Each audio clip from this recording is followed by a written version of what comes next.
Assalamualaikum warahmatullahi wabarakatuh. Di sini saya akan menjelaskan mengenai teori motivasi, mengenai hierarki kebutuhan yang ditemukan oleh Abraham Maslow, dan menjelaskan hubungan antara motivasi dan kepuasan kerja. Yang pertama, saya akan menjelaskan hubungan antara motivasi dan kepuasan kerja. Hubungan positif yang signifikan antara kepuasan kerja dengan motivasi kerja karyawan, di mana jika karyawan memiliki nilai kepuasan kerja yang tinggi dengan aspek motivasi kerja yang tinggi juga, atau ketika karyawan merasakan tingkat kepuasan sedang, maka diikuti dengan tingkat motivasi kerja yang sedang. Begitu seterusnya. Yang artinya di sini bahwa karyawan yang telah sampai pada kepuasan kerja yang tinggi, pada kepuasan kerja yang tinggi akan turut mendorong motivasi kerja karyawan pada level maksimal.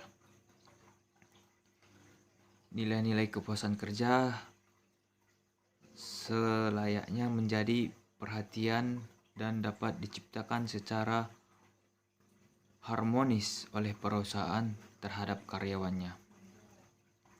Karena hal demikian, aspek kenyamanan dan tanggung jawab kerja karyawannya terhadap tugas-tugasnya.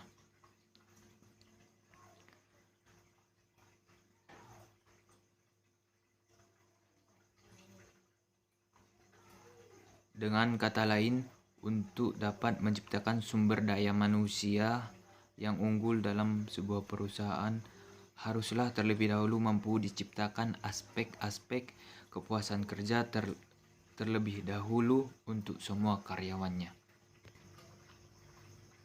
Dan selanjutnya saya akan menjelaskan mengenai teori motivasi hierarki kebutuhan yang ditemukan oleh Abraham Maslow. Yang pertama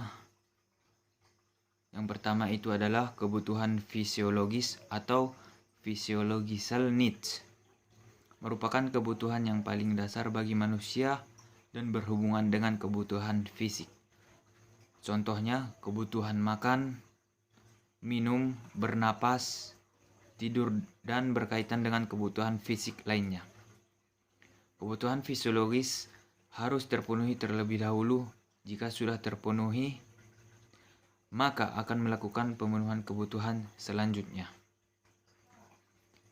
Yang kedua, kebutuhan rasa aman dan perlindungan atau safety needs. Setelah kebutuhan fisiologis itu tercapai, maka selanjutnya yang tahap kedua, yaitu rasa aman. Rasa aman dari teror penyakit, cemas, takut, bencana alam. Menurut Maslow, orang-orang yang tidak merasa aman memiliki tingkah laku yang berbeda.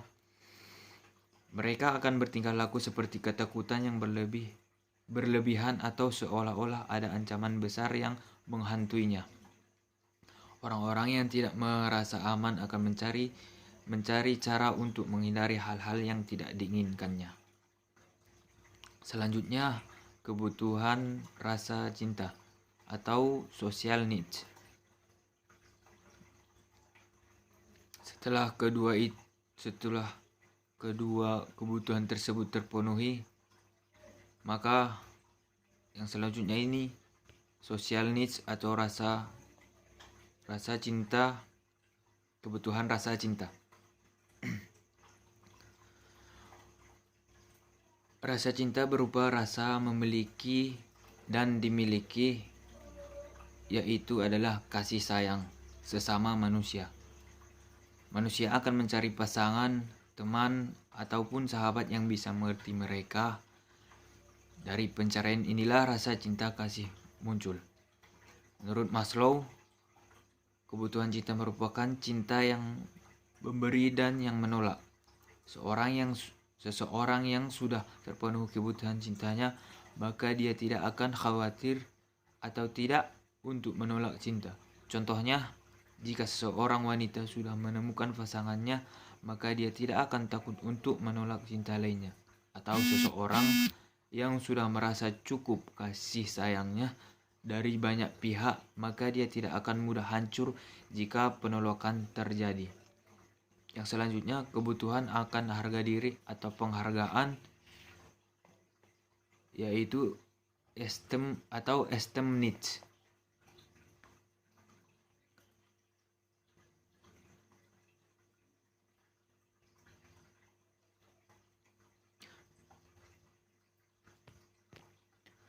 Menurut Maslow, kebutuhan akan penghargaan ini terbagi menjadi 2 tingkatan. Yang pertama, tingkatan rendah yaitu kebutuhan untuk menghormati orang lain. Kebutuhan akan ketenaran, status, reputasi, apresiasi, martabat. Yang kedua yaitu kebutuhan tingkat tinggi seperti kebutuhan harga diri, seperti keyakinan, kompetensi, prestasi, perasaan, kemandirian, dan kebebasan. Apabila kebutuhan ini sudah terpenuhi, maka kemudian akan memenuhi kebutuhan tingkat selanjutnya. Yang terakhir, yang paling puncak, yaitu kebutuhan akan aktualisasi diri ataupun self-actualization. Kebutuhan akan aktualisasi diri merupakan tingkatan kebutuhan paling tinggi. Kebutuhan ini yaitu adanya keinginan terus-menerus untuk mencapai keterampilan atau potensi diri. Menurut Maslow, manusia akan melibatkan diri untuk mengasah dan mengembangkan potensinya sesuai dengan minatnya. Tingkatan kebutuhan tersebut haruslah dilakukan secara berurutan. Manusia tidak akan mampu memenuhi kebutuhan paling tinggi jika kebutuhan tingkat paling rendah saja belum terpenuhi. Contohnya, manusia tidak akan mampu mencukupi kebutuhan psikologisnya apabila kebutuhan fisiologisnya belum terpenuhi. Nah, di sini saya simpulkan diagram Abraham Maslow itu adalah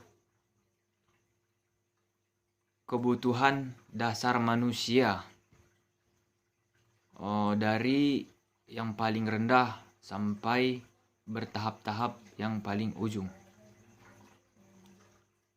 Itu adalah kebutuhan dasar semua umat manusia yang berada di dalam bumi ini.